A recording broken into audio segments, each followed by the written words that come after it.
அதான் கூலினா ஸ்டேஜ்லயோ டிவிலயோ தியேட்டர்லயோ இருக்க கூலிங்களுக்கு மரியாதை, அதே கூலி ரோட்ல உட்காந்தா மரியாதை இல்லை.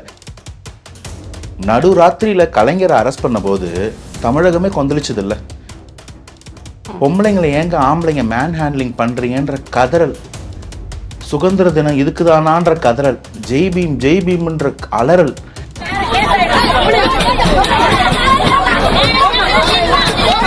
இமிடியேட்டா வந்துட்டு அவங்களை அப்புறப்படுத்துங்க அப்படின்னு சொல்லி கோர்ட்டு தான் ஆர்டர் போட்டிருக்கு. இதுக்கும் கவர்மெண்ட்டுக்கும் ஏன் லிங்க் பண்ணணும்? கோர்ட்டு சொல்றது தானே கவர்மெண்ட் செய்யறாங்க. இதெல்லாம் பார்த்தா உங்களுக்கு அவ்வளோ ஏமாந்தவங்களா இருக்குல்ல. ஓட்டு போட்டோம் ஏமாந்துட்டோம் தான், ஆனால் இன்னமும் அப்படியே இருக்குல்ல. சரி, கோர்ட் அப்புறப்படுத்த தான் சொன்னாங்க, அப்புறப்படுத்த முடியல, அவங்க நகரலைன்னா அது கண்டெம்ட் ஆஃப் கோர்ட்டுன்னு அங்கேயே ஒரு அதிகாரி சொல்றாரு. கண்டெம்ட் ஆஃப் கோர்ட்டுக்கு நம்ம என்ன பண்ணணும்? கோர்ட்டுக்கு தானே திரும்ப போனோம். 2000 குடும்பமும் ஆளுக்கு ஒரு போயஸ் கார்டனில் வீடும் ஒரு லம்போகினி காரும் கேட்டாங்க, அதனால கொடுக்க முடியல. என்னங்க கேட்டாங்க? பணி நிரந்தரம்ன்றது உங்களுடைய வாக்குறுதியில் இருக்கு. ஒரு அமைச்சருக்கு அதுல இருந்து வர வேண்டிய பங்கு வந்துருச்சு, அதனால இன்னொரு அமைச்சர் எனக்கு ஏன் பங்கு தரலன்னு கிளப்பி விட்டாரு. என்னன்னா இந்த காட்டை பத்த வச்சுட்டு அணைக்க தெரியாத ஒரு வேலை இருக்கும் பாருங்க, அந்த மாதிரி இது பத்திக்குச்சு, அணைக்க முடியாம ஒருத்தர் மாட்டிக்கிட்டாருன்னு சொல்றாங்க. சமூக விரோதிகள் ஊடுருவிட்டாங்க, அதனால நாங்க இரும்பு கரம் கொண்டு அடக்க வேண்டியது வரும். நாங்க எங்க அவ கர்ப்பிணிங்கன்னு கத்துறாங்க, அவ புள்ளத்தாச்சிங்கன்னு கத்துறாங்க. ஆனா அங்கேயும் அதே அடக்குமுறை. என்னங்க சாதிக்க போறீங்க? யாருக்காக வேலை செய்யறீங்க?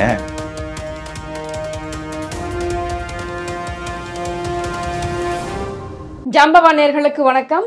இன்றைய நேர்காணலில் நம்மோடு இணைந்திருக்கிறார் தாவேகா கட்சியின் ஆதரவாளர் திரு அனந்தஜித் அவர்கள். வாருங்கள் பேசுவோம். வணக்கம் சார். வணக்கம் சார். இன்றைய தினம் பார்த்தீங்க அப்படின்னா துப்புரவு தொழிலாளர்கள் வந்து போராட்டம் பண்ணிட்டு இருக்காங்க, தங்களுடைய கோரிக்கையை வந்து நிறைவேற்றணும் அப்படின்னு சொல்லிட்டு.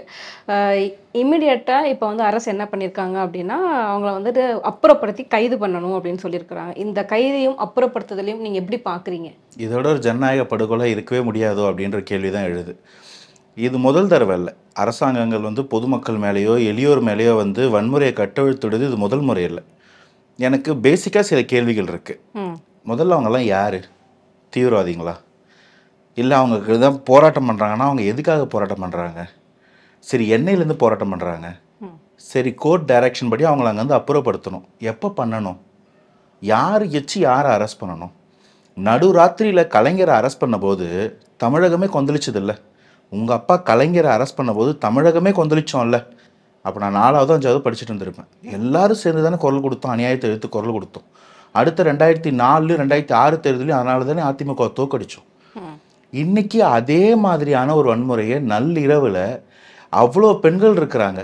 எனக்கு கண்ணில் ஒரு பெண் காவலர் கூட படலை. பொம்பளைங்களை ஏங்க ஆம்பளைங்க மேன் ஹேண்ட்லிங் பண்ணுறீங்கன்ற கதறல், சுதந்திர தினம் இதுக்குதானான்ற கதறல், ஜெய் பீம்ன்ற அலறல், இது மட்டுமே அங்கே கேட்குது. அவங்க என்ன கோரிக்கை வச்சாங்க? முதல்வரை சந்திக்கணும். முதல்வரை சந்திக்கணுன்றது அவ்வளோ பெரிய தவறா? கூலிப்பட டீமை சந்திக்கலாம், மேடையில் கம்யூனிஸ்ட்னு பேசலாம், ஆனால் போராடுறவன் அந்த போராட்டத்துக்கு வரக்கூடாது, போராட்டி எந்த ஒரு தீர்வையும் எதிர்பார்த்துடக்கூடாதுன்றதுக்கு அடித்து எடுத்துகிட்டு போய் அவங்கள அரெஸ்ட் பண்ணுவாங்கன்னு நீங்கள் இல்லை, அரெஸ்ட்லாம் பண்ணிட்டாங்க. அவங்கள வெளியிட சொல்லி ஆல்ரெடி கோரிக்கைகள்லாம் வலுக்க ஆரம்பிச்சிருச்சு. அங்கே லா காலேஜ் ஸ்டூடெண்ட்ஸ்லேருந்து லாயர்லேருந்து மீடியாவிலேருந்து அவ்வளோ பேர் அங்கே இருக்கிறாங்க. அங்கே நடக்குது. இதுக்கு முன்னாடிலாம் என்ன சொல்வீங்க? அரசாங்கங்களுக்கு முன்னாடி என்ன சொல்வீங்க? அங்கே சமூக விரோதி பூந்துட்டான், அங்கே இவன் நுழைஞ்சிட்டான், வன்முறையை கையில் எடுத்துட்டாங்க. இதுக்கு என்ன சொல்ல போறீங்க? அமைதியாக அந்த இடத்துல ஒரே ஒரு தப்பான ஒரு பொருளையாவது உங்களால் கண்ணில் காட்ட முடியுமா? இதுதான் இங்கே நடக்கிற குற்றம். என் கேள்வி என்னன்னா, இங்கே இருக்கிற எல்லாருக்கும் பதில் வேணுமா, தீர்வு வேணுமா? யாருமே தீர்வு நோக்கி போகல. இப்போ இந்த இன்டர்வியூல நீங்கள் எடுத்து நிறைய இடத்துல என்கிட்ட பதில் எதிர்பார்ப்பீங்க, ஆனால் நான் தீர்வு எதிர்பார்க்குறேன்றது உங்கள்கிட்ட முதலே டிஸ்க்ளைமராக சொல்லிடுறேன். சொல்லுங்க. கண்டிப்பா இந்த ஒரு அப்புறப்படுத்துதலையும் கைது செய்வதையும் வந்து கோர்ட்டு தான் வந்து ஆர்டர் பண்ணியிருக்காங்க. அவங்க ரொம்ப நாளா போராடிட்டு இருக்கிறாங்க. இமிடியேட்டா வந்துட்டு அவங்களை அப்புறப்படுத்துங்க அப்படின்னு சொல்லி கோர்ட்டு தான் ஆர்டர் போட்டிருக்கு. இதுக்கும் கவர்மெண்ட்டுக்கும் ஏன் லிங்க் பண்ணணும்? கோர்ட்டு சொல்றது தானே கவர்மெண்ட் செய்யறாங்க. எங்களெல்லாம் பார்த்தா உங்களுக்கு அவ்வளோ ஏமாந்தவங்களா இருக்குல்ல. ஓட்டு போட்டோம் ஏமாந்துட்டோம் தான், ஆனால் இன்னமும் அப்படியே இருக்குல்ல. சரி, உங்கள் பார்வைக்கே நான் வரேன். கோர்ட் என்ன சொல்லிச்சு? அந்த இடத்துலேருந்து அவங்களை அப்புறப்படுத்த சொல்லிச்சு. நார்மலாக ஒரு அரெஸ்ட்டோட டைம் என்ன? எத்தனை மணிக்குள்ளே அரெஸ்ட் பண்ணலாம்? 6 மணிக்கு மேலே பெண்களை அரெஸ்ட் பண்ணலாமா? பெண் காவலர்கள் இல்லாமல் பெண்களை அரெஸ்ட் பண்ண முடியுமா? சட்டத்தில் அதுக்கு இடம் இருக்கா? எப்படி நைட் 2 மணிக்கு 1:30 மணிக்கு அரெஸ்ட் பண்ண போச்சு? சரி, கோர்ட் அப்புறப்படுத்த தான் சொன்னாங்க, அப்புறப்படுத்த முடியல, அவங்க நகரலைன்னா அது கண்டெம்ட் ஆஃப் கோர்ட்டுன்னு அங்கேயே ஒரு அதிகாரி சொல்கிறாரு. கண்டெம்ட் ஆஃப் கோர்ட்டுக்கு நம்ம என்ன பண்ணணும்? கோர்ட்டுக்கு தானேங்க திரும்ப போனோம். சரி, போராடினது தப்பு, எங்கள் அடிப்படை உரிமையை கேட்டது தப்பு, அங்கே உக்காந்தது தப்பு. எதுக்காக உக்காந்தாங்க? முதல்வரை சந்திக்கணும்னு கேட்டாங்கல்ல, அது தப்பா? அது கோர்ட்டு தான் சொல்லணுமா? சந்திக்காதீங்க முதல்வரின் கோர்ட்டு சொல்லிச்சா? அதை கேட்கக்கூடாதா? நாங்கள் யாருமே கேட்க வரமாட்டோம், துப்புரவு பணியாளர்கள் தானே அப்படின்னு யாருமே கேட்க இதுல வரமாட்டோம். மேயர் அவர்கள் வந்து பல கட்ட முறையை பேச்சுவார்த்தையை நாங்க நடத்திட்டோம், என்ன ஆனாலும் பேச்சுவார்த்தை? வந்துட்டு எங்க கோரிக்கை நாங்க அவங்க சொன்னதை நாங்கெல்லாம் எடுத்துக்கிட்டோம் அப்படின்னு பேட்டி கொடுத்துருக்காங்க. 2000 குடும்பமும் ஆளுக்கு ஒரு போயஸ் கார்டனில் வீடும் ஒரு லம்போகினி காரும் கேட்டாங்க, அதனால கொடுக்க முடியல. என்னங்க கேட்டாங்க? பணி நிரந்தரம்ன்றது உங்களுடைய வாக்குறுதியில் இருக்கு, அதை கேட்டாங்க. சரி, முதல்ல அந்த போராட்டம் எங்கே ஆரம்பிச்சது? தினம் 700 சொச்சு ரூபா அங்கே கூலி. அவங்க ஒரு நாளைக்கு பெருக்குனாங்கன்னா, ஏற்கனவே அவங்களாம் ஹெவி ஒர்க் பண்ணுறவங்களாம். ஒருத்தர் சராசரியாக 10 தெருவுலாம் பெருக்கணும். இல்லை, முன்கள பணியாளர்கள்லையே ஒருத்தர் சராசரியாக 10 தெருவு பெருக்க வேண்டியது இருக்குமா. பெருக்கி அந்த குப்பைகளை வாரிட்டு போகிறது கூட இப்போ கொடுத்துருக்குற அந்த ஈவி வண்டியில் இடம் பத்தாதான். நான் கூட நிறைய இடத்துல பார்த்துருக்கேன், அந்த ஈவி மைக் மருந்து வச்சுருப்பாங்க, அதில் தான் அந்த குப்பைகளை சேகரிச்சுட்டு போவாங்க. அதில் இடம் பத்தாதான். ஒரு வாட்டி வந்தாங்கன்னா அவங்க எல்லாத்துக்கும் தெருவும் கூட்டி பெருக்கி குப்பைகளை வாரி கொண்டு போய் கொட்டணும்ல, அதுக்கு இடம் பத்தாதான். அதனால தான் அந்த வண்டிகளில் அவ்வளோ சைடில் சாக்கு பைகளை கட்டி தனித்தனியாக பிரித்து, இந்த பால்கார் கொடுக்குறவங்க தனித்தனியாக போடுறது, மக்கும் குப்பை தனியாக, மக்கா குப்பை தனியான்னு பிரித்து, ஏன்னா 4 ட்ரிப் அடிக்கிறதுக்கு அந்த வண்டியில் பேட்டரி பத்தாது. இவ்வளோ கஷ்டப்படுறவங்க எங்களுக்கு ஊதிய உயர்வு கேட்கல, கொடுத்துக்கிட்டு இருந்த சம்பளத்தை நிறுத்தாதீங்கன்றாங்க. சரி, அப்படி தான் நீங்கள் ரொம்ப நல்லவங்க, பேச்சுவார்த்தை நடத்தணும். எப்போங்க நடத்தியிருக்கணும்? முதல் நாள் போராட்டத்தில் நடத்தியிருக்கணும் இல்லைங்க. முதல் 4 நாள் என்னங்க பண்ணீங்க? வேறு கேட்டு வழியாக வந்து போனீங்க. 4வது நாள் 3000 ரூபா ஊக்கத்தொகை கொடுக்குறோம், போய் வேலைக்கு சேருன்னு சொன்னீங்க. அது என்ன அர்த்தம்? எனக்கு அதுக்கு புரியவே இல்லை. முதல்ல போராடும் போது ஏன்பா போராடுறீங்க, என்ன கேட்கலாம்ல, நான் உங்களுக்காக தானே இருக்கேன், வாங்க உள்ளன்னு சொல்லி கூட்டு போகிறதுக்கோ இல்லை அங்கே வந்து உட்காந்து பேசுறதுக்கு என்ன பிரச்சனை? பண்ணலை. 2வது, எதுக்கு 4 நாள் கழிச்சு 3000 ரூபா ஊக்கத்தொகை போன்னு சொன்னீங்க? எதுக்கு 6வது நாள் வந்து இந்த மாதிரி இந்தந்த சலுகையெல்லாம் அந்த கம்பெனியில் இருக்குது, உங்களுக்கு வந்து விடுப்பு தருவாங்க, கல்யாணம் ஃபங்க்ஷன்னா இந்த மாதிரி காசு கொடுப்பாங்களா, எதுக்கு சொன்னீங்க? எதை பண்ண ட்ரை பண்ணிகிட்டு இருக்கீங்க? இங்கே முதல்ல பேச வேண்டியது யார்? அதுக்கான மினிஸ்டர் யார்? கார்பரேஷன்ஸ் அண்ட் முனிசிபாலிட்டிக்கான மினிஸ்டர் யார்? ஏன் அவர் லேட்டாக வர்றாரு? ஏன் இத்தனை நாள் அவர் வரவே இல்லை? ஏன் போராடாதீங்க, இவங்க உட்காராதீங்கன்னு அச்சுறுத்துறாங்க? நான் ஆரம்பத்துலேன்னு சொல்லிட்டு இருக்கேன், இவங்களை அந்த இடத்த விட்டு அப்புறப்படுத்துறது மட்டும்தான் ஒரே குறிக்கோள். இவங்க வேலைக்கு போனாலும் பிரச்சனை இல்லை, போராட்டி பிரச்சனைலாம் வேறு மாதிரி பார்த்துக்கலாம். எல்லா கவர்மெண்ட் ஹாஸ்பிட்டல்ஸ்லையும் இல்லை ப்ரைவேட் ஹாஸ்பிட்டல்ஸ்லையும் இருக்கிற சானிடரி ஒர்க்கர்ஸ் அந்த கம்பெனிக்கு இங்கே என்னப்பா 10 ரூபா வாங்குறேன், அங்கே 15 ரூபா தராங்க, 20 ரூபா தராங்க, போன்னு சொல்லி தள்ளிட்டு இருக்காங்களாம். இங்களை இங்கே தீர்வு காண்றது இல்லை தேவை. இவங்களோட தேவைன்னா முதல்ல இவங்க இங்கே எழுப்பிடணும். ஏன்னா நாளைக்கு சுதந்திர தினம், அங்கே சுதந்திர தினத்தன்னைக்கு ரோடை சுத்தமாக வச்சுக்கணும், போராட்டம் பண்ணிடக்கூடாது, சென்ட்ரலுக்கு வர வெளி மாநிலத்தவர்களோ யாரும் பார்த்துடக்கூடாது. டெல்லியில் அங்கே எம்பிக்களுக்கு எதிராக நடக்கக்கூடிய ஒரு அட்டூழியமோ, இங்கே துப்புரவு எதிராக நடக்கக்கூடிய அட்டூழியமோ, இல்லை ஜல்லிக்கட்டில் மாணவர்கள் இளைஞர்களுக்கு எதிராக நடந்த வன்முறையோ, இது எல்லாத்துக்கும் என்ன டிஃப்ரென்ஸ்? கட்சி தான் டிஃப்ரென்ஸ். எல்லாரோட நிலைப்பாடும் ஒன்றாவே இருந்ததுன்னா யாரை நம்பி, யாரை எதிர்த்து, யாருக்காக போராடுறதுன்ற நம்பிக்கையே எனக்கு கேள்விக்குறியாகுதுன்னு சொல்கிறேன். கண்டிப்பாக. இது ரொம்ப நாளாக போராடிக்கிட்டு இருக்காங்க, கோரிக்கையை நிறைவேற்றி. அவங்களோட ரொம்ப எதிர்பார்ப்பெல்லாம் ரொம்ப அதிகமாக கூட இல்லை, எங்களுடைய வாழ்வாதாரத்துக்கான ஒரு வழியை தான் ஏற்படுத்தி கொடுங்க அப்படின்னு கேட்டிருக்காங்க. இந்த ஒரு போராட்டமானது இது எலெக்ஷனில் வந்துட்டு இப்போ இன்னும் கொஞ்ச நாள் எலெக்ஷன் வரப்போகுது. ஸோ எலெக்ஷனை முன்னிட்டு தான் இந்த மாதிரிலாம் பண்ணுறாங்க, யாரோ தூண்டி விட்டு இந்த மாதிரிலாம் களத்தில் இப்போ இறங்கி போராட்டம் பண்ணுறாங்க அப்படின்னு கட்சியில் சில பேர் பேசிக்கிறாங்க. ஸோ அதை பற்றி உங்கள் கருத்து சார்? ஆமாம், யாரோ தூண்டி விட்டுருக்காங்க. ஏன்னா இவங்களுக்கு வயிறு இல்லை, அந்த வயிறு பசிக்காது, இவங்களுக்கு குழந்தைங்க இல்லை, அந்த குடும்பத்துக்கு தேவையில்லை, யாராவது வந்து சொன்னால் போய் போராட்டங்கிறது இவங்க அதுதான் சொல்கிறாங்க. ஆரம்பத்துலேருந்தே நீங்கள் இவங்களை என்னங்க அடியால் நினச்சிட்டு இருக்கீங்களா? இவங்க என்ன வந்து இந்த காசுக்கு வாங்கிட்டு போய் கல் அடிக்கிறது, சோடா பாட்டில் அடிக்கிறது, அந்த மாதிரி 1980s எல்லாம் காமிப்பாங்களே படங்களில், அந்த மாதிரி இவங்க தரம் தாழ்ந்த தேர்ட் கிரேட் அடியாளுங்களா? இந்த ஊரோட சொத்துங்க, டாக்டர்ஸோ போலீஸோ மிலிட்ரியோ எவ்வளோ முக்கியமோ அவ்வளோ முக்கியம், அதை விட முக்கியம். வசூல்ராஜா படத்தில் ஒரு வார்த்தை வரும், வந்த நோய்க்கு மருந்து தேடிக்கிட்டு இருக்கான் டாக்டர், வரப்போற நோய் வராத பாத்துக்கிறவன் நீ எல்லாரோட முக்கியமான கடவுள்னு அவங்க தான் உட்கார்ந்து இருக்கிறாங்க. அவங்களுக்கு ஒரு தேவை இல்லையா? இப்ப நான் கேட்கிற கேள்வியில அவங்களோட வாழ்வாதாரம் பாதிக்கலையா? இந்த புது கம்பெனிக்கு போறதுல அவங்களோட வருமானம் குறையிலையா? இல்லைன்னா அவங்களுடைய ஏற்கனவே வாக்குறுதியா கொடுத்திருந்தது மாறப்படலையா? இந்த எல்லா பிரச்சனையும் இருக்கும்போது இதுக்கு யார் தூண்டி விடணும்? சரி, அப்படியே தூண்டி விட்டாலும் யார் தூண்டி விட்டதுன்னு யார் கண்டுபிடிக்கணும்? நான் தான் டெப்டி கமிஷனர் ஆஃப் சென்னை நார்த்தா? என் கேள்வி என்னன்னா, தூண்டி விட்டதே பெரியாரு, தூண்டி விட்டது எதுக்குன்னு ஒரு நியூஸ் சொல்றாங்க. அது எவ்வளவு தூரத்துக்கு உண்மைன்னு தெரியல. ஒரு அமைச்சருக்கு அதுல இருந்து வர வேண்டிய பங்கு வந்துருச்சு, அதனால இன்னொரு அமைச்சர் எனக்கு ஏன் பங்கு தரலன்னு கிளப்பி விட்டாரு. என்னன்னா, இந்த காட்டை பத்த வச்சுட்டு அணைக்க தெரியாத ஒரு வேலை இருக்கும் பாருங்க, அந்த மாதிரி இது பத்திக்குச்சு, அணைக்க முடியாம ஒருத்தர் மாட்டிக்கிட்டாருன்னு சொல்றாங்க. அதனாலதான் நீயே சமாளின்னு அவர் விட்டுட்டாராம். இப்ப அதை சமாளிக்க முடியலன்னு சொல்லி மேல போய் மேல திட்டி 2 பேரும் வந்து கமிஷனை ரிட்டர்ன் பண்ணுங்க, அப்படி 2 பேரும் சேர்ந்து சமாதானப்படுத்துங்கன்னு சொல்லிட்டு தான் நேத்து தான் வராரு அந்த அமைச்சர் களத்துக்குன்னு சொல்றாங்க. இப்போ உங்களுக்கு புரியுதா யார் கொளுத்தி விட்டது, யார் யாருக்காக கொளுத்தி விட்டது, யார் யாரு கூட இருக்கிறா? ஆனா அந்த மக்களும் அங்க போராட்ட காலத்துல இருந்த மாணவர்களோ அட்வொகேட்டோ பொதுமக்களோ இவங்க யாரு? பலிகடா. இதுல எதுக்கு விஜய் சார் வரலையான்னு கேட்டாங்க தெரியுமா? விஜய் சார் வந்திருந்தாருன்னா அவங்களோட எதிர்பார்ப்பு விஜய் சார் வராருன்னு ஒரு ஐடியா. வந்தாருன்னா அலர்பரி ஒரு கூட்டத்தை மக்கள் புரிஞ்சுக்கிட்டு வராம இருந்தா கூட இவங்க ஏற்பாடு பண்ணி அந்த இடத்துல 4 பேரை கல்லையோ கட்டையோ தூக்கி அடிக்க வச்சு திரும்ப ஜல்லிக்கட்டு கதை. சமூக விரோதிகள் ஊடுருவிட்டாங்க, அதனால நாங்க இரும்புக்காரம் கொண்டு அடக்க வேண்டியது வரும். நாங்க அவரு கொஞ்சம் ஸ்மார்ட் பர்சன், அவங்கள கூப்பிட்டு அங்க பேசிட்டாரு. இவங்களும் அதை புரிஞ்சுக்கிட்டு என்ன பண்ணணுமோ பண்ணிட்டாங்க. ஆதரவு முழுசா இருக்கு, நான் கூட இருக்கேன்னு சொன்ன உடனே அப்ப விஜய் சார் வரலையா? வேற யார் வந்தாலும் அந்த மாதிரி ஒரு கூட்டத்தை காமிச்சு ஏமாத்த முடியாது. யாருக்கும் இப்ப சீமானண்ணா போறாரு, சீமானண்ணா எல்லா காலத்திலும் இருக்காரு. ஆனா எல்லா இடத்துலயும் இந்த மாதிரி ஒரு பெரிய கூட்டம் போகாது. சீமானண்ணா அந்த ஒரு 5-6 பேரோட போவாரு, ஆதரவு தெரிவிப்பாரு. ஆர்ப்பாட்டம் போராட்டம்னா தனியா வருவாங்க, ஆனா கூடவே சுத்த மாட்டாங்க. அவரை பார்க்கணும்னு ஒரு கூட்டம் வராது. அப்ப சீமானண்ணா வரும்போதோ திருமாண்ணா வரும்போதோ இதை பண்ண முடியாது. அப்ப விஜய் சார் வந்தா பண்ணிடலாம்னு நினைச்சாங்க. அவரு தெளிவா இருக்கவும் அன்னைக்கு அதை விட்டு அடுத்த நாள் கோர்ட்டுக்கு போறாங்க. கோர்ட்ல அப்புறப்படுத்த சொன்னாங்கன்னு வாங்கி அந்த பர்மிஷன் மத்திய நியூஸ்ல வருதுங்க. அங்க ஒரு பிளாக் டேக் போட்ட ஒரு ஏசி இல்ல டிசி ரேங்க்ல இருப்பாரு. அவர் சொல்றாரு கிளம்புங்க, கோர்ட் இல்லாட்டி கோர்ட் இது ஆயிடும், கண்டெம்ட் ஆஃப் கோர்ட் ஆயிடும் சொல்றாரு. அப்படின்னா நீங்க அப்பயே பண்ணலாம்ல.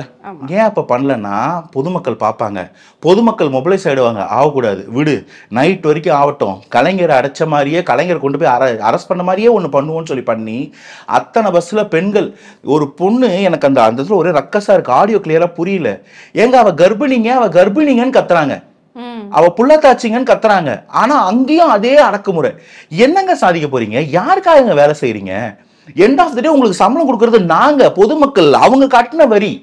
நீங்க யாருக்காக வேலை செஞ்சுக்கிட்டு இருக்கீங்கன்ற கேள்வி வருமா வராதா? இது எலெக்ஷன்ல பாதிக்கும், அதெல்லாம் தனி. எனக்கு எலெக்ஷன் 2வதுங்க, எனக்கு தீர்வு வேணுங்க. இதே மாதிரி இன்னும் எத்தனை வருஷம் நடிப்பீங்க? நான் பாஜக அதிமுக எல்லாரையும் ஒரு சேர கேள்வி கேட்கிறேன். கேள்வி கேட்கிட்டு எல்லா கம்யூனிஸ்டும் போய் கம்யூனிஸ்ட் கேட்கணும் இல்லைங்க. அவங்க உட்காந்துக்கிட்டு கியூபாக்கு போராட்டம் ஏகாதிபத்தியத்துக்கு எதிராக மேடையை போட்டு முதல்வர் வச்சு பேசிக்கிட்டு இருக்காங்க. அழகா தோரணையா ஒரு பேச்சை எழுதி கலைஞர் ஷேகுவராக்கு எழுதின ஒரு கவிதை அங்க பேசிக்கிட்டு இருக்காங்க. களத்துல பிரச்சனை, வயிற்றுக்கு வாய்க்கு ஒருத்தன் உட்காந்துட்டு இருக்கான், அவனை பார்க்க நியாயம் இல்லை. யாருதான் இங்க கேட்பா? யாருதான் இந்த பிரச்சனை தீப்பான்ற கேள்வி வரும்போது ஒரு அடிப்படை சாமானியனுக்கு இங்க வாழறது கூட எங்களுக்கு அருகது இல்லையா? வாழ கூட எங்களுக்கு உரிமை கிடையாதுன்ற கேள்வி வருது இல்லையா? இதுதான் இங்க நிலைமைன்னா ஓகே, ஹாப்பி இண்டிபெண்டன்ஸ் டே. நாளைக்கு தான் இண்டிபெண்டன்ஸ் டே, அதுக்காக தானே ஹாப்பி இண்டிபெண்டன்ஸ் டே. இல்லை, கண்டிப்பாக பேச்சுகள் ரொம்ப உணர்ச்சி வசப்பட மாதிரி தான் இருக்குது. உண்மையாலுமே அப்படி தான் இருக்குது. என்ன ஒரு பிரச்சனை அப்படின்னா, நான் அடுத்த கேள்வியாக கேட்க நினச்சதும் அதான். கம்யூனிஸ்ட் கட்சிகள் அப்படின்னு சொல்லிட்டு உழைக்கும் வர்க்கத்துக்காக போராடக்கூடிய அந்த கம்யூனிஸ்ட் கட்சிகள் வந்து பார்த்தீங்க அப்படின்னா திமுக கூட்டணிக்குள்ள தான் இருக்கிறாங்க. ஆனால் அவங்க கூட நிற்கலை. விஜய் அவர்கள் பண்ணின அளவுக்கு கூட அந்த அளவுக்கு கூட நிற்கலை, களம் காணலை அப்படிங்கிறது தான் இருக்குது. ஸோ இந்த கூட்டணியை வச்சுக்கிட்டு அவங்க என்னத்தை பண்ண போகிறாங்க? வெறும் ஓட்டுக்காகவும் சீட்டுக்காகவும் பணத்துக்காகவும் மட்டும்தானா? இதை விட ஒரு சிம்பிளான நான் கேள்வி கேட்குறேன். நீங்கள் கூட்டணியில் இருக்கீங்க, ஆட்சியில் ஒரு பங்கு கம்யூனிஸ்ட் தான் தொழில்துறை அமைச்சராக இருக்கணும். ஒரு விசிகா மாதிரி திருமண மாதிரி எளிய மக்களுக்காக போராடிட்டு இருந்தவர், இப்போ போராடுறாரு நான் சொல்ல, போராடிட்டு இருந்த ஒரு தலைவர் தான் இந்த சோஷியல் ஜஸ்டிஸ் மினிஸ்டராவோ உமன் வெல்ஃபேர் மினிஸ்டராவோ இல்லை தாழ்த்தப்பட்ட மக்களுக்கான மைனாரிட்டி மினிஸ்டராவோ இருக்கணும்னு வச்சுக்கலாம். அப்படி இருந்தா உங்களை கேள்வி கேட்போம், திருமணா நீங்க அதை சொல்லி தானே அரசியலுக்கு வந்தீங்க, கம்யூனிஸ்டுகளை நீங்க அதை சொல்லி தானே இங்க வந்திருக்கீங்க, நீங்க அதை செய்யுங்கன்னு கேட்போம். உங்களுக்கு அந்த உரிமை கூட கிடையாது. கம்யூனிஸ்டுக்கோ விசிகாக்கோ காங்கிரஸ்க்கோ இங்க ஆட்சியிலயோ அதிகாரத்திலயோ பங்கு கிடையாது. இன்னமும் நீங்க யாரை காப்பாத்துறீங்க? அந்த 2 எம்எல்ஏ சீட்டுக்கும் ஒரு எம்எல்ஏவா ஜெயிக்கிறதுக்கும் இன்னும் எவ்வளவு படியை தாங்க போறீங்க? 2006 to 2009, 2009 to 2014 காங்கிரஸ் திமுக கூட்டணியில இருந்து இனப்படுகொலை அப்ப கூடவே பயணிக்க வேண்டிய ஒரு கட்டாயத்துல இருந்து நீங்க உங்க கைகள் கரப்பட்டதை இன்னுமா நீங்க புரிஞ்சுக்கல? மக்கள் மறந்துட்டாங்கன்னு நினைச்சிட்டு இருக்கீங்களா? எங்களுக்கு வேற வழி இல்லாம வேற வாய்ப்பு இல்லாம தான் வலையில தப்பி உலையில விழுந்துகிட்டு இருக்கோம், உலையில தப்பி இலையில விழுந்துகிட்டு இருக்கோம். இன்னமும் நீங்க அநியாயத்துக்கும் அதிகார துஷ்பிரயோகத்துக்கும் ஆணவத்துக்கும் ஆண்ட பரம்பரை திமுருக்குமே துணை போவீங்கன்னா நீங்க யாரு? உங்களை நம்பிதானே நாங்க இருக்கோம். உங்களை தானே நீங்க கேட்கணும். எங்களுக்கு தெரியுங்க, அவங்க ஆண்ட பரம்பரை, அவங்க எல்லாம் ஆள்றவங்க, அவங்கள விடுங்க. எளிய மக்களுக்கான தொழிலாளர்களுக்கோ எளிய பிள்ளைகளுக்கோ பிற்படுத்தப்பட்டவங்களுக்கோ தாழ்த்தப்பட்டவங்களுக்கோ ஒடுக்கப்பட்டவங்களுக்கோ நிக்க வேண்டிய நீங்களே ஒய்யாரமா உட்காந்துக்கிட்டு திமுகவின் ஊதுகோலா பேசிக்கிட்டு இருந்தா நாங்க யாருங்க நியாயம் கேட்கறது? அப்போ உங்களை நம்பி நிக்கிறோமே நாங்கெல்லாம் யாருங்கன்ற கேள்வி வருது இல்லையா? இங்க அடிப்படையில நம்ம ஓட்டு போட போறோம். ஒரு நாளும் ஓட்டு போட்டு எலெக்ஷன் முடியும் போது ஒரு நல்லவனுக்கு, நம்ம கண்ணுக்கு தெரிஞ்ச ஒரு நல்லவனுக்கு ஓட்டு போட்டோம்னு நினைச்சிட்டு வரோம். திரும்ப ஏமாற்றோம். திரும்ப நாங்க போட்ட ஓட்டு ஏமாந்துட்டு தான் வந்திருக்கோம் நினைக்கும் போது ஜனநாயகத்து மேல நம்பிக்கை போயிடுமோன்னு பயமா இருக்கு. இதுல என்ன ஒரு விஷயம் அப்படின்னா, நான் நிறைய இடத்துல வந்து களத்துக்கெல்லாம் போயிருக்கிறேன். களத்துக்கெல்லாம் போயிட்டு இந்த மாதிரி விளிம்புநிலை மனிதர்கள்கிட்ட நிறைய பேர்கிட்ட நான் பேசியிருக்கேன். பேசும்போது ஒரு விஷயம் சொல்லுவாங்க. உங்க கட்சியில வடசென்னையில தான் போயிருக்கேன் நானு. வடசென்னையில போய் பேசும்போது ஒரு விஷயம் வந்து சொன்னாங்க. இந்த இடத்துல வந்து நிறைய மது போதைகள், போதை பழக்கத்துக்கு அடிமையானவங்க 13 வயசு 14 வயசு பசங்களே 6 மணிக்கு மேல போதைப் பொருளுக்கு அடிமையாயும் பெண்களுக்கு பாதுகாப்பு இல்லை. நான் வயசானவமா, எனக்கே இங்க பாதுகாப்பு இல்லை அப்படின்லாம் என்கிட்டயே சொல்லியிருக்காங்க. ஸோ அந்த மாதிரி இருக்கிற ஒரு சூழ்நிலையில ஏங்க அப்படி ஓட்டு போடுறீங்க அப்படின்னு கேட்கும்போது, ஓட்டுக்கு நான் காசு வாங்கிட்டேம்மா, மனசாட்சி கேட்கல, அதான் நான் போய் போட்டு வந்துட்டேன். அப்போ என்ன தவறுகள் நடந்தாலும் நான் பணம் கொடுத்தா நான் ஓட்டு போட்டுருவேன் அப்படின்னு ஒரு ஒரு கூட்டம் இருக்கு, இல்லைன்னு நம்ம மறுக்கவே முடியாது. ஸோ அந்த கூட்டம் இருக்கிற வரைக்கும் இந்த மாதிரி தானே நடக்கும். அதாவது அடிப்படையில் நீங்கள் ஒரு வார்த்தை சொன்னீங்க, இந்த எளிய மக்கள் ஓட்டு போடுறாங்க. இந்த ஜனநாயகத்து மேலே அடிப்படையில் நம்பிக்கை இருக்குது. ஓட்டு போடணுன்றது அவங்களுடைய தாற்பயமான ஒரு மனசுக்குள்ளே ஊறி போயிருக்கு. ஜனநாயகத்து மேலே இன்னமும் கொஞ்சமாச்சும் நம்பிக்கையும் அந்த பற்றும் பிடிப்பு இருக்கிறது அவங்க மட்டும்தான். ரெண்டாவது, காசுக்கு ஓட்டுக்கு காசு வாங்குறது தப்புன்னு அவங்களுக்கும் தெரியும். அவங்க அந்த நிலைமையிலேயே வச்சுக்கணும். அவங்க அந்த நிலைமையிலேருந்து வெளியில் வந்து இந்த 1000 ரூபா 2000 ரூபா பொருட்டு இல்லை அப்படின்னு அவங்கள நினைக்க வச்சுட்டிங்கன்னா, அதை விட்டு வெளில வந்துட்டான்னா அந்த 2000 ஓட்டு போட மாட்டான். அப்போ அவன் அந்த வறுமையிலேயே இருக்கணும். இது ஒரு விஷய சர்க்கிள். அவன் ஏழையாகவே இருக்கணும், அப்போ தான் ஓட்டு போடுவான். அந்த ஏழ்மையிலேயே இருந்தால் தான் நம்ம காசுக்கு ஓட்டு போடுவோம். இந்த ரெண்டுத்தையும் தாண்டி ஓட்டுக்கு காசு வாங்குறது தப்புன்னு தெரிஞ்சு அவங்க வாங்க வேண்டிய நிலைமையில் அவங்க வச்சுட்டிங்கன்னா, அதையும் தாண்டி பண்ண தப்புக்கு அவங்க உண்மையாக இருக்காங்கல்ல, வாங்கின காசுக்கு அவங்க உண்மையாக இருக்காங்கல்ல, அந்த காலிச்சு உண்மையும் நேர்மையும் கூட உங்ககிட்ட இல்லையே. என் கேள்வி என்னன்னா, நீ கொள்ளடிக்கிற, எல்லாரும் ரோல்ஸ் ரைஸ் வச்சுருக்கீங்க, கொள்ளடிச்சு என்கிட்ட 7000 கோடி காசு இருக்கு, அதனால எனக்கு ரோல்ஸ் ரைஸ் கார் இருக்கு, எனக்கு அதனால கிட்னி திருட வேண்டிய தேவையில்லைன்ற ஒருத்தர். அவங்களெல்லாம் கேட்க வேண்டிய கேள்வி, எங்க வந்தது 7000 கோடி? எப்போ வந்தது? எத்தனை வருஷமா நீங்க ஜமீன்தார்? எத்தனை வருஷமா நீங்க ஆண்ட பரம்பரை? எங்க வந்துச்சு இந்த காசு? அந்த காசு எங்க காசு தானே. அந்த மக்களுக்கு ஓட்டு வாங்கிட்டீங்க, ஏமாத்தி கூட வாங்கிட்டீங்க. ஒரு 1/4 இன்ச் நல்லது, கொஞ்சம் மனசாட்சி, அது சுத்தமா இல்லைன்றதை தான் நீங்க ப்ரூஃப் பண்ணியிருக்கீங்க. அங்க ரோட்ல உட்கார்ந்து இருக்கிறவன் யாரு? காசுக்காக இல்லை, அவன் யார் கூப்பிட்டும் வரல, யார் தூண்டிவிட்டதாலே வரல. வயிற்றுக்கும் வாய்க்கும் என் பிள்ளைங்களுக்கும் எனக்கும் பத்தலை, இந்த ஊரை சுத்தமாச்சுக்கிறமே, என் வாழ்க்கை கொஞ்சமாவது சுத்தப்படாதா, ஒரு வேலை ஒழுங்கா சாப்பிட மாட்டோமான்ற நிலைமையில இருக்கிற ஒருத்தன் நீங்க ஒண்ணு 700 ரூபா பத்தாதா 600 ரூபா பத்தாதான்னு யோசிக்கலாம். பாக்குற சில பேர் பூஷா மனநிலையில இருந்து யோசிப்பான். என் கேள்வி என்னன்னா, ஏன்னா நீ சாப்பிட்ற நல்ல சாப்பாடு அவன் சாப்பிடக்கூடாதாடா? நீ பாக்குற நல்ல வாழ்க்கை அவன் பார்க்க கூடாதாடா? அப்ப உனக்கு என்ன மனநிலை? அவனுக்கு 700 ரூபா போதும், நீ யாரா முடிவு பண்றதுக்கு? அதையும் போதாதுன்னு ஒருத்தன் புடுங்குவான். ஒரு கம்பெனிக்கு கான்ட்ராக்ட் கொடுப்பான், அதுல ஒருத்தன் கமிஷன் வாங்குவான். கமிஷன் வாங்குறதுனால வாய் திறந்து பேச மாட்டான். யாரா நீங்கெல்லாம்? யாருக்காக அரசியல் வந்தீங்க? என்னென்ன நடக்குதுன்ற கேள்வி வராத ஒரு சாமானியனுக்கு? அந்த கேள்வியோட உச்சக்கட்டம் தான் இன்னைக்கு அடிச்சு தூக்கிட்டு போய் அவங்களை அரசு பண்ணி உள்ள வச்சிருக்கீங்க. அரசு பண்ணி உள்ள வச்சவங்களா என்ன நக்சலைட்டா இல்ல தீவிரவாதியாங்க? என்னங்க நடக்குது? அப்புறப்படுத்துறது தானே உங்களுக்கு கொடுக்கப்பட்ட ஆர்டர். அரஸ்ட் பண்றதா? இது என்ன ட்ரெஸ்பாஸா? பொங்கன ரிப்பன் பாண்டிக்கு உள்ளியா இருந்தாங்க, ரோட்ல தானே இருந்தாங்க. ரோடு கூட எங்களுக்கு இடம் இல்லைன்னா எங்க தாங்க எங்களுக்கான இடம்? ஜல்லிக்கட்டு மாதிரினா அலோடு இல்லை. போராட்டம் பண்ண வேண்டிய மற்ற எந்த இடத்துலையும் பர்மிஷன் கொடுக்க மாட்டீங்க. நேற்று அவங்களோட ஒரே தேவை அந்த இடத்த காலி பண்ணிடணும். இண்டிபெண்டன்ஸ் டே பரேடுக்கு அந்த இடத்த காலி பண்ணி வச்சிடணும். காலி பண்ணி உடனே பேரிகேட் போட்டு போலீஸ் போட்டிருப்பாங்க. திரும்ப அவங்க வேற ஏதாவது இடத்துல போராட்ட பர்மிஷன் கிடைக்குமா? பர்மிஷன் கேட்டாலும் இந்த இது கிரியேட் ஆக விடுவீங்களா? வெளியில இருந்து ஒருத்தர் ஆதரவு தெரிவிக்க விடுவீங்களா? தெரியலங்க. ஒரு தலைவரை, இந்த நாட்டை ஆளக்கூடிய முதல்வரும் நாங்கள் ஓட்டு போட்டு உட்கார வச்ச ஒருத்தர் கேள்வி கேட்கறதுக்கோ இல்லை அவரை பார்க்கறதுக்கோ எதிர்பார்க்கறது இவ்வளோ பெரிய குற்றமா இருக்கும்னு நான் நினைக்க கூட பார்க்கலங்க. இன்னொரு விஷயமும் சேர்த்துக்கோங்க, சமூக நீதினு சொல்லி ஆட்சிக்கு வந்தாங்க. எங்களுக்கு போராட்டம் கட்சியை ஆரம்பிச்சாங்க. அந்த சமூக நீதி அந்த கட்சியிலே கிடையாது. நீங்க எத்தனை மாவட்ட செயலாளர்கள் வந்து பிற்படுத்தப்பட்ட மக்கள், தாழ்த்தப்பட்ட மக்கள் லிஸ்ட் எடுத்து பாருங்க. எத்தனை மாவட்ட செயலாளர்களோ இல்ல எத்தனை மினிஸ்டர்ஸோ வந்து பிற்படுத்தப்பட்டவங்கன்னு எடுத்து பாருங்க. பெண்களுக்கு எத்தனை சீட்டு கொடுத்துருக்காங்கன்னு எடுத்து பாருங்க. கூட்டணி கட்சிகளுக்கு எப்ப மரியாதை கொடுத்துருக்காங்க, இல்ல அவங்களுக்கு பொது தொகுதி கொடுத்துருக்காங்க, தலித்திய மக்களுக்கு எப்ப பொது தொகுதி கொடுத்தாங்கன்னு எடுத்து பாருங்க. இல்ல கூட்டணி கட்சிகளுக்கு எப்ப ஆட்சியில பங்கு, வாயை திறந்து சொல்ல மாட்டாங்க. இப்ப தாவேகா தலைவர் அனௌன்ஸ் பண்ணதுக்கு அப்புறம் அது ஒரு பெரும் பேசு பொருளா இருக்கு. இன்னைக்கு வரைக்கும் திமுகலையும் அதிமுகலையும் ஒரு மக்கள் மன்ற நிகழ்ச்சி பாக்குறேன் டிவியில, ஆட்சியில பங்குன்றது தமிழகத்துக்கு செட் ஆகாதுன்னு சொல்லி திமுக அதிமுக ஒன்னும் உட்காந்து பேசுறாங்க.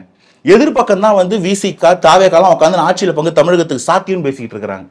அவ்வளவு எதுக்கு உங்களுக்கு ஆணவம் இருக்கும்? அவ்வளவுதான் நாங்க இப்படிதான்னா அப்படி எதுக்கு சார் அந்த கூட்டணி? என்ன சார் பண்றீங்க? நீங்க தனியா நின்னாலும் அந்த 5 எம்எல்ஏ ஜெயிப்பீங்க சார், நம்புங்க சார்.